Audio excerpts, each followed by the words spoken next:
Brad reporting for Edge at Falls, and I'm joined by Alistair and Jeremy of Cloud Control. How you going, guys? Good, thanks, Brad. Pretty great. That's good. Now, you guys are quite... I guess you've been to Hobart a few times, so you're probably quite familiar with how things run here. Is this your first time to Marion Bay? Yep. Yeah, it totally is. This is our first time at Falls, so yeah. Cool. First time at Falls. How are you finding it so far? When did you get in? We got in last night at about 10 something, 11, 12, something like that. Sometime at night. And it's pretty good. Went for a run along the beach this morning. That was nice. Went for a quick dip. It was chilly. It was chilly.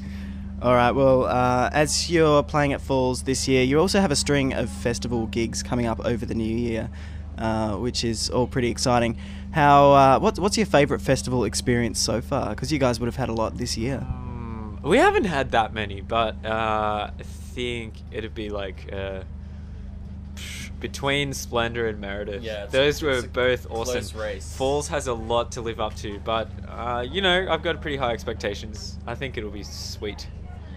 Well, it is the new year, so hopefully people will party hard, I reckon. Now, your album Bliss Release was dropped in May this year, and it was received really well nationally as well as internationally. So just tell us about the beginnings of Bliss Release. When did you start writing that album there? About 5 years ago.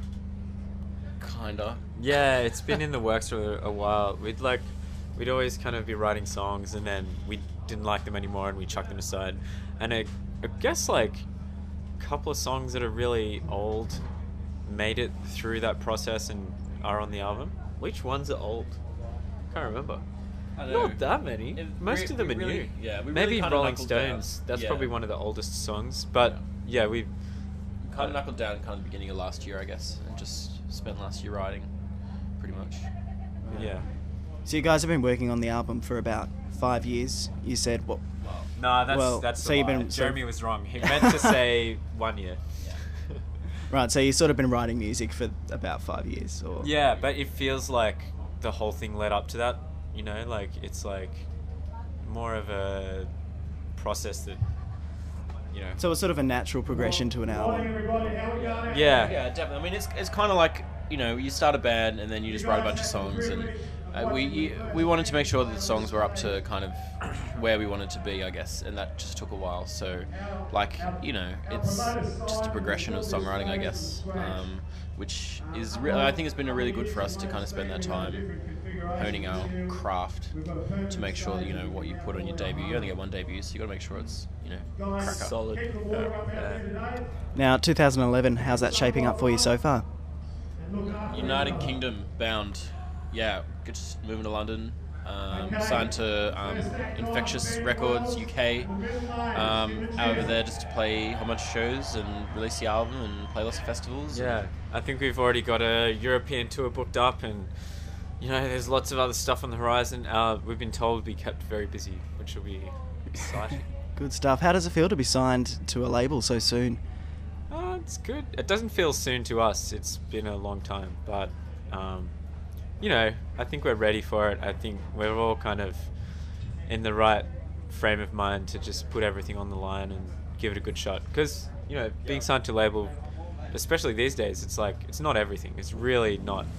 But there's lots of ways you can do things, and I'm pretty confident that we've got a good setup over there, which is really nice to have the feeling that when you're writing music that it is going to get a proper release, which a lot of people don't have. So I think we're pretty lucky. Feels good. Good stuff. Now, you guys just toured the UK, didn't you? Yeah. Tell us about that. It was great. We did some shows with Temper Trap and Tame Impala and a US band called Local Natives.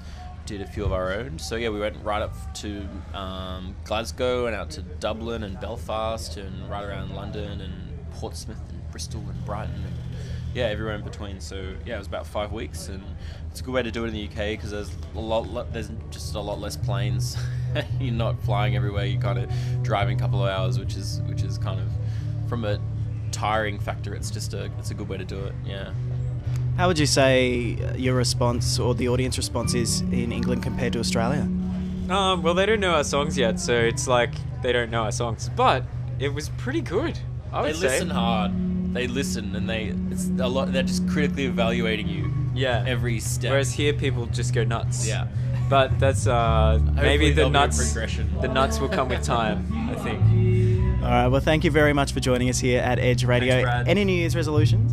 While I was running along the beach today, I thought I have to go running along the beach more often because it's just such a great thing to do in so many ways. Swim in the ocean more. Yeah. Swim in the Jeremy, we can combine those things. Yeah, we can. Yeah. We can. Awesome work. Thank you very much, Alistair and Jeremy.